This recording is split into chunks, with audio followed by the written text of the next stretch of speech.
യേശുവിൽ പ്രിയപ്പെട്ടവരെ, ഈശോ തങ്ങളെ വിട്ടുപോകരുതെന്ന് ജനക്കൂട്ടം ഈശോയെ നിർബന്ധിച്ചു. നമ്മളുടെയും നിർബന്ധവും നമ്മളുടെ ആഗ്രഹവും അത് തന്നെയാണ്. ഈശോ എന്നും നമ്മുടെ കൂടെ ഉണ്ടാകണമെന്ന്. ഉറപ്പായിട്ടും അവിടെ കൂടെ ഉണ്ടാവും.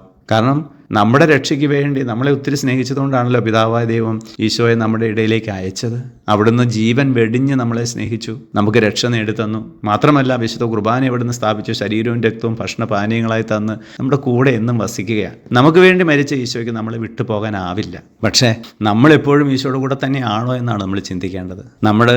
ഈശോ നമ്മുടെ കൂടെ ഉണ്ടെന്നുള്ള ചിന്തയിൽ നമ്മളിങ്ങനെ മുന്നോട്ട് ജീവിച്ചു പോവുകയാണ്. നമ്മളേതായ ഓരോ വ്യാപാരങ്ങളിൽ നമ്മൾ ഏർപ്പെടുന്നു. ഈശോ കൂടെയില്ലെന്ന് മാതാവും യൗസേപ്പിതാവും തിരിച്ചറിഞ്ഞത് ഒരു ദിവസം യാത്ര ചെയ്ത് കഴിഞ്ഞപ്പോഴാണ്. നമ്മൾ എന്നാണോ തിരിച്ചറിയുക അപ്പോൾ നമ്മൾ തിരികെ പോകണം. മനസ്തപിച്ച് അവിടുത്തെ പക്കലേക്ക് അണയുമ്പോഴും വീണ്ടും ഈശോ കൂടെയുള്ള ആ ഒരു അനുഭവം നമുക്ക് കിട്ടും. അതിനായിട്ട് ആഗ്രഹിക്കാം, പ്രാർത്ഥിക്കാം.